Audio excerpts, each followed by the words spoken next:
tol. May mga ingay akong narinig ganda doon. Pero hindi ko alam kung nandyan.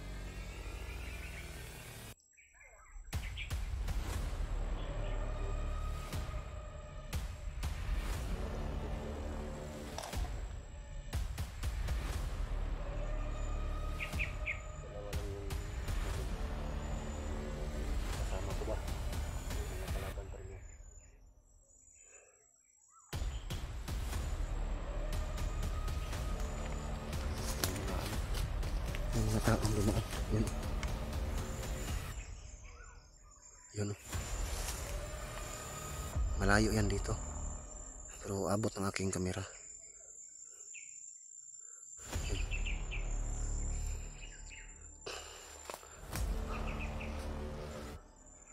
Hindi masyadong makita. Ay, malayo, ayan o, may dumadaan, may tao.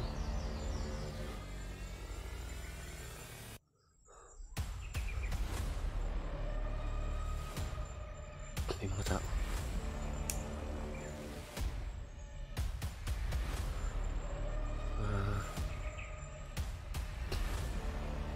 Hindi ko kasi matukoy kung sino yan.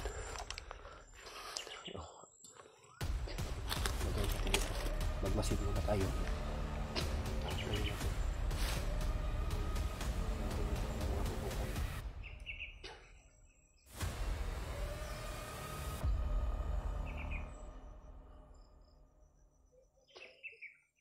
Hindi ko alam kung anong dadanasin ko dito.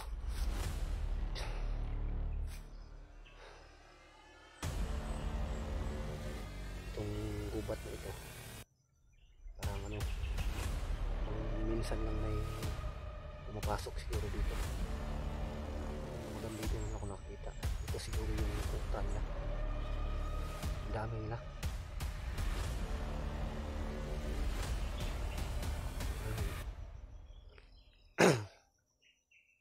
Yung ginawa ko na lang,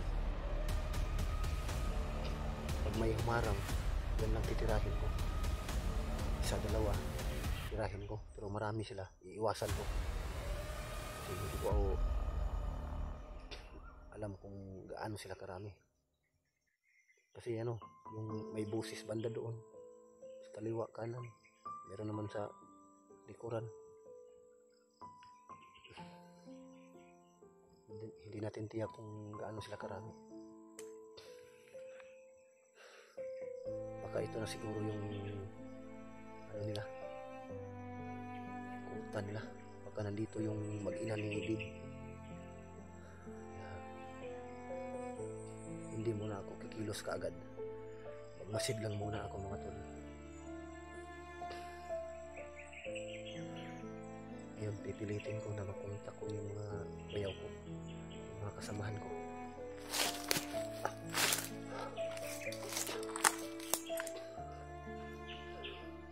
May ano kasi, yung may nag-chat sa akin na malapit na ako sa kinaroroonan ng aking mga kasama.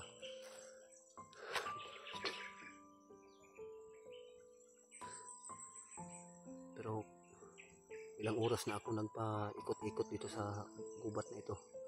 Hanggang ngayon hindi ko pa rin sila makikita.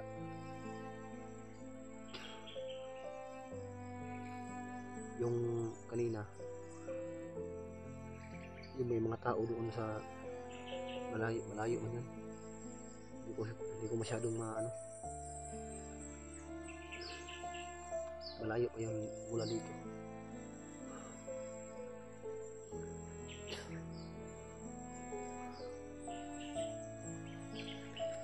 Sana mahanap ko na yung mga kasama ko, lalong-lalo na yung mga bayaw ko, si Bad sa Sarimart. Kasi kagabi tumawag kasi yung asawa ko sa akin, malapit na daw yung kaarawan ng aking anak.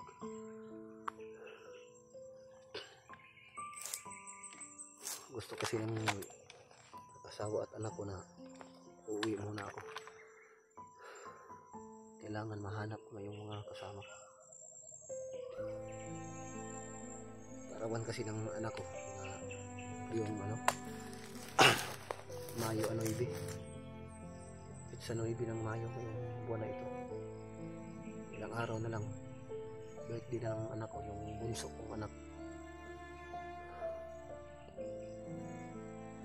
Kailangan ko talagang makauwi kasi minsan lang yung mangyayari sa buhay ng tao. Isang beses lang yung mangyayari sa isang taon, yung kaarawan ng tao. Lalo na yung bunsong anak ko pa yun.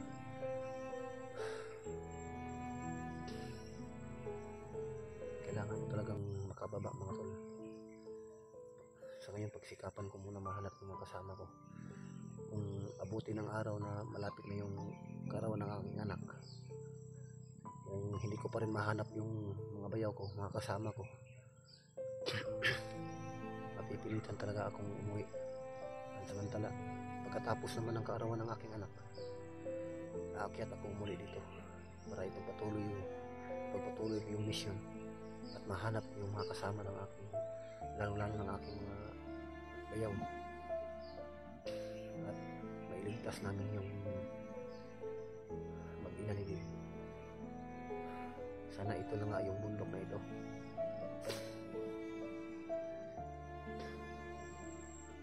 Yung malakas ang kutob ko, parang ito na nga yung lugar siguro. Kasi itong gubat na ito, napakatago ng gubat na ito. Ngayon ko lang napasok tong gubat na ito mga tol.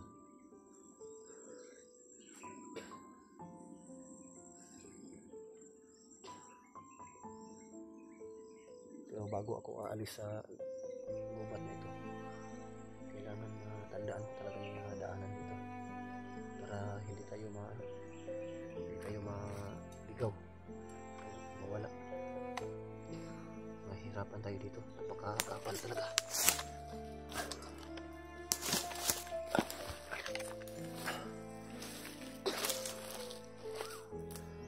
Yun. May mga nagsasalita doon. May mga boses akong narinig ng tao. So, medyo pa. Medyo distansya pa dito sa akin.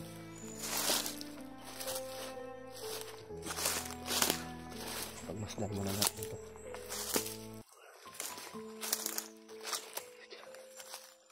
Oh, may ano lang naman. Malalim na. May bangin naman dito.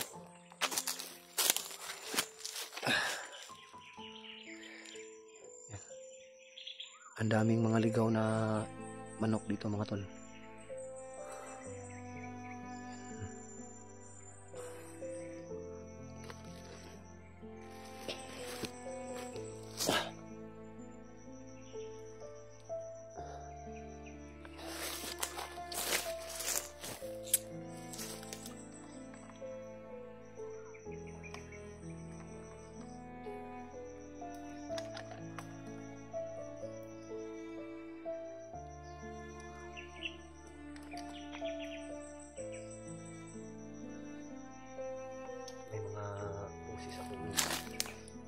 Boses ako narinig mula dito.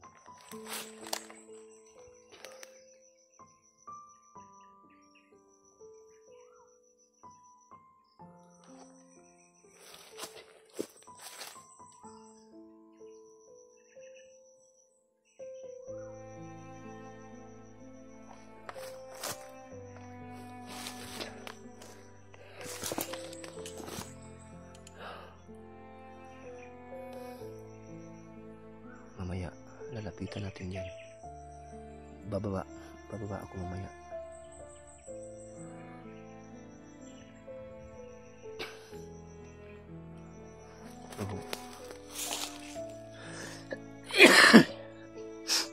Hindi muna ako pakiramdaman ko muna. Magmasid muna ako dito mga tol. Hindi pa naman wala pa naman ako nakitang mga bandido, pero may mga ingay ako marinig, may nagsasalita. Yung mga sanga ng kahoy binali.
nawala yung ano, ingay.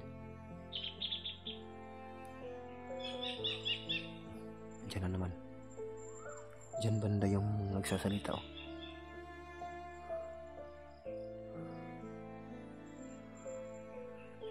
Baka dyan yung kampo nila siguro. Pero hindi pa natin alam sa ngayon. Magmasid muna tayo. Baka andyan lang yung kampo nila.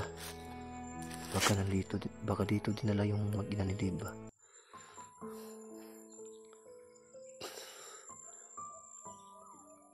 Dami kasi nakabantay dito mga tol. May maririnig ka na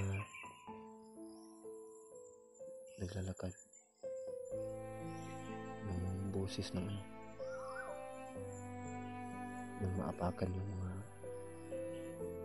sanga ng kahoy.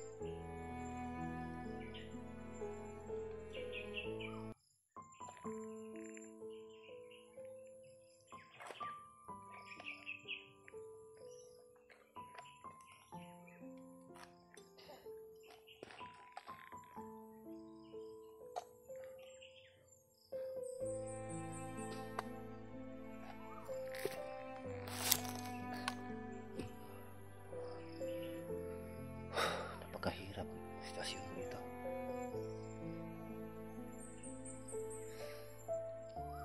Hindi ko alam kung saan ako dadaan.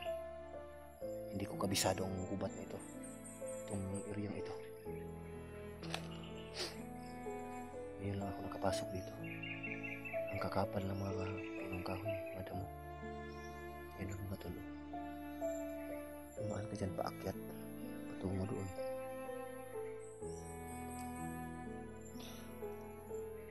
Ano, kapag malampasan mo itong areang ito, may aakyatin kang bundok na sobrang napakataas. Halos umabot na ng langit. Kung nakikita nyo kanina, kung nakita nyo sa ano,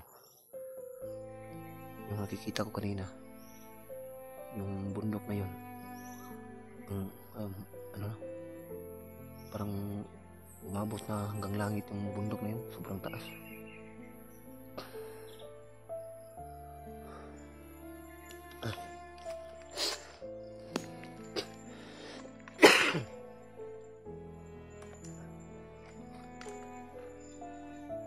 Dito muna ako magpapahinga.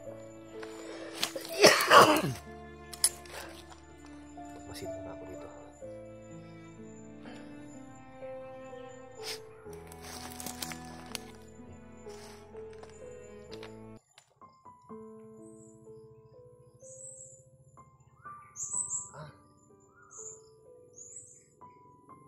May daanan pala dito.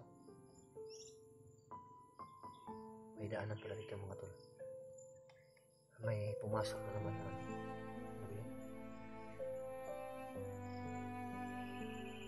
parang busis na makina yun. Grabe talaga. Delikado talaga dito.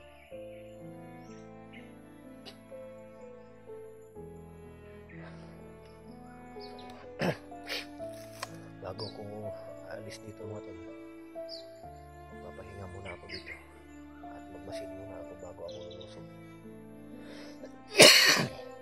Kasi alam yung ano dito, anong kahinatnan ito. Ang tawag,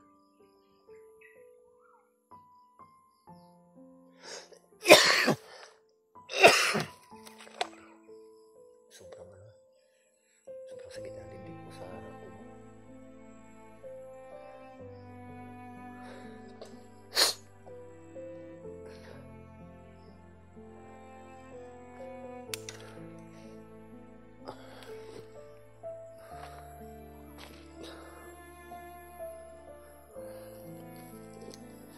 Grabe, ang kakapal ng mga